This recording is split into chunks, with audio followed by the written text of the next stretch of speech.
Amis fermiers, amis fermières, bonjour, bienvenue à la ferme, bienvenue sur Cocotte TV. Aujourd'hui, je vais vous parler d'intra. Ce n'est pas très courant, mais ceci étant, a priori, il semblerait que cela revienne un peu à la mode. On verra bien si l'avenir nous donnera raison ou pas. En tous les cas, aujourd'hui, je vais vous parler de l'oxygène proposé par Ozone. Donc, ça va être une présentation assez rapide, dans la mesure où, sur un intra, vous imaginez bien que je ne vais pas avoir des centaines d'informations à vous donner.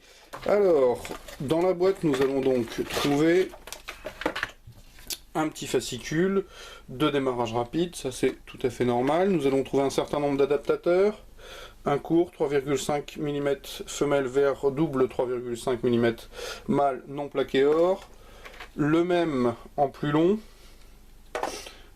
des embouts supplémentaires de façon à adapter au pavillon de l'oreille si c'est nécessaire.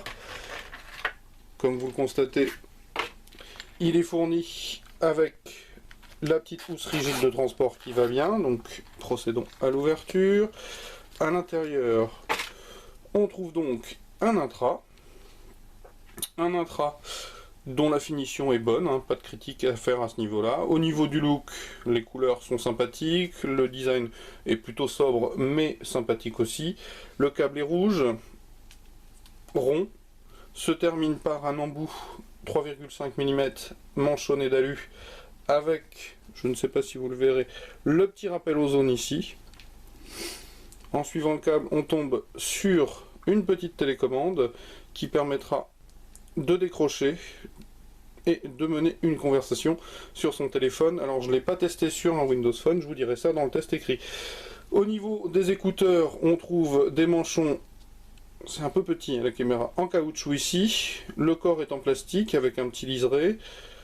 On va retrouver des sortes de canons d'oreilles, hein, puisque en réalité il faudra venir insérer ça à l'intérieur, ce qui n'est pas forcément parmi les intras les plus confortables. Je cherchais mes mots. En l'occurrence, je les ai un petit peu portés. C'est pas forcément inconfortable, mais il y a plus confortable, puisque je trouve que l'inclinaison force un peu sur le pavillon de l'oreille. Alors, on retrouve une petite aération type basse réflexe sur le bord, et je pense que nous avons fait globalement à peu près le tour de ces petits intras. Les oxygènes de Ozone, je vous donne les caractéristiques techniques sont les suivantes. Je disais donc, alors nous avons des HP de 11 mm, une sensibilité de 116 dB, donc très sensible à plus ou moins 4 dB, l'impédance est de 24 ohms, donc peu d'impédance aussi, le spectre couvert court de 20 Hz à 20 000 Hz, donc globalement des je dirais caractéristiques techniques plutôt alléchantes. Pour les avoir déjà portés, je dois avouer que je suis dans l'obligation de réviser mon jugement sur les intras. J'étais assez catégorique sur les intras, et ceux-ci sont plutôt sympas, un petit peu au perché quand même. Hein, je vous invite à venir lire le détail dans le test écrit.